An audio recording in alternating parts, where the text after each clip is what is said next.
Welcome everyone. In this video I would like to share a few updates regarding my tensile testing machine with you. So recently I've been working on this tensile testing machine a lot, and I have received some new parts which I could build in this machine. So I would like to talk about those things, and I would like to share some ideas about the future plans. So first of all, let's talk about the displacement sensor. So if you remember, previously I was using this plastic caliper. It's a digital caliper that I upgraded or hacked in order to put a connection on it and transfer the data from the caliper to the computer, so we can have a reading from the displacement. But there are many problems with this. For example, it takes up a lot of space, so it's not so clever to use this, and I destroyed, or not destroyed, but I damaged the caliper, if you can see. So I had to drill 2 holes and it was fixed like this. But I had a lot of problems with the noise. So for some reason this device picked up a lot of electrical noise.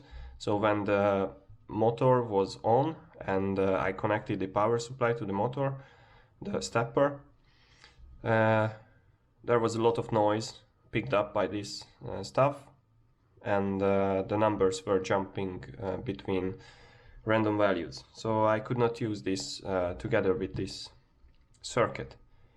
It had one big advantage, that it was attached to both of these crossheads. So it actually measured the displacement between the 2 grips. So it measured the actual distance of the separation. So that was good. But yeah, the noise is worse than being able to measure the actual displacement in my case. So I got rid of this guy and I replaced it with a DRO. It's attached here. So what I did, I drilled 2 holes here and there, and I screwed this on the surface of this plate. And then this is, let's say, the rail of the scale. And then this is where the electronics are. And you can see that the cable comes out. And I printed a small plastic piece, as you can see here. So I only measure the displacement of one crosshead. So if I want to measure the wall displacement, I just multiply the number of the displacement of this part by 2, because this part goes in this direction by the same amount, then this part goes in that direction. So the separation of the grips is basically 2 times of the separation, or the two times of the displacement of one grip. So this is what, but there are some small issues.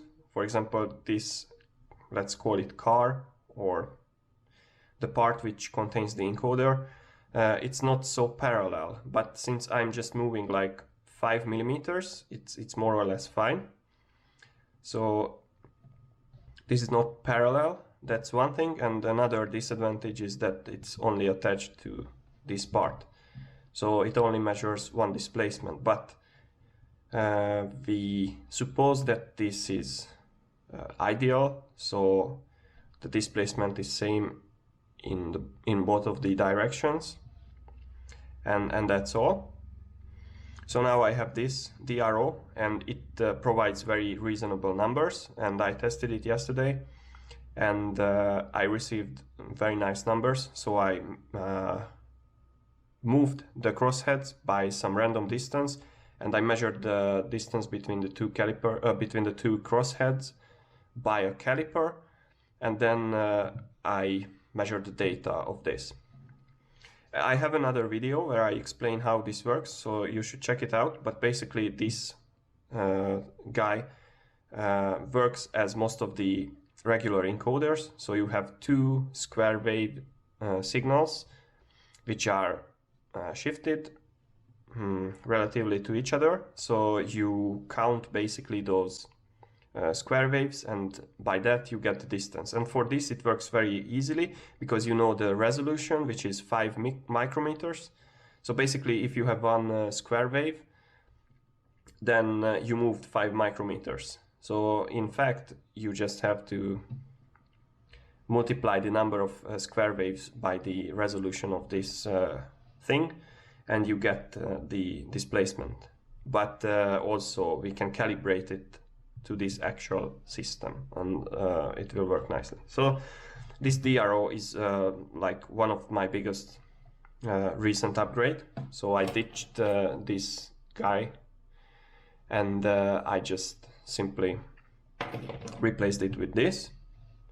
I expected to have some difficulties with drilling the holes because this is like a thick construction steel, 6 millimeters, but it was like 2 minutes with a hand drill. So it's a regular battery powered drill, but I managed to drill it very nicely.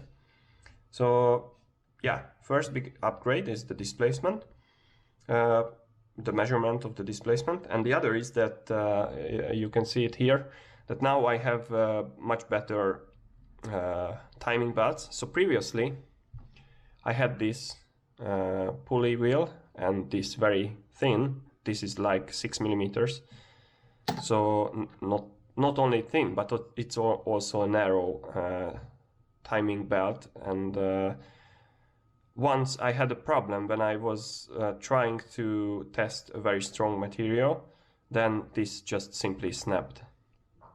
So it could not take the load and just broke. So I replaced this thin guy with this thick guy here. So if you can see, then I have twice as much surface area, which is good, but I did not only replace the wheels, but I also replaced the belts as well. So as you can see, that one thing is, I put this here. So you can see that, yeah, whatever. This is more wider. It has deeper teeth as well. So you can see that the difference, I hope that you can see it, the difference between the depth of the teeth, the width of the teeth is also bigger or larger for this. And then it's also more wide. So I expect this to be a bit stronger. And in this case, I managed to find the good length for this belt. So now I'm just using the 2 pulley wheels on the both sides, so on the shaft side and on the motor side. So therefore I don't necessarily need this guy here, which is basically a pulley wheel without any teeth. So this can be used as a tensioner. I can first I want to try it without tensioner, but if I don't have perfect grip of this belt on the wheels, then I just use this and like push it against this belt, so it will create some tension. And I just print some small plastic structure around this area, and then it will push it down, or it will push it up from down from the bottom of this belt. So this is the second large upgrade, and I think this is also very important because now I can trust this machine better. So I have much stronger and reliable power transmission between the motor or the planetary gear and the first main shaft here. And then yeah, so displacement measurement is upgraded now, and the power transmission between the planetary gear and the shaft is also done.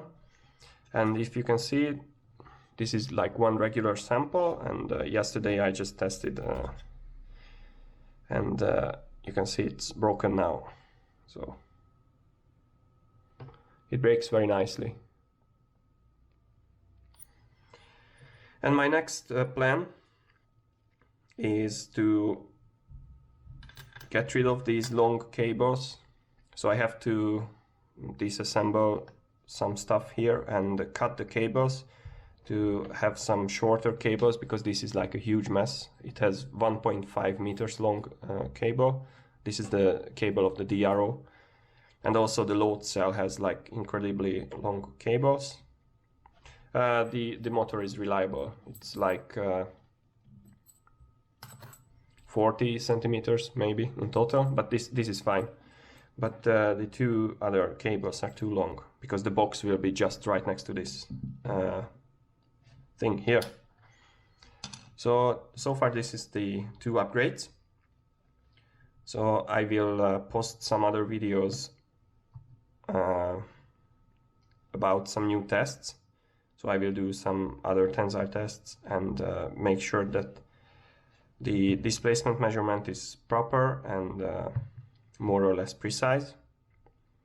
And also I have to calibrate the load cell, so I will use some real weights and I will see if I can calibrate it better, because now I don't have very precise values for the load or for the force. So yeah, this is it.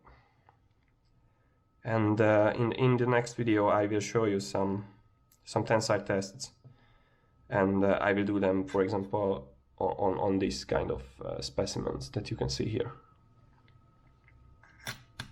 And other thing is that when I'm finished with these things, then I will entirely replace this part, but that will be a bit longer project, because I need some new parts for this, and possibly I will need to do some CNC work.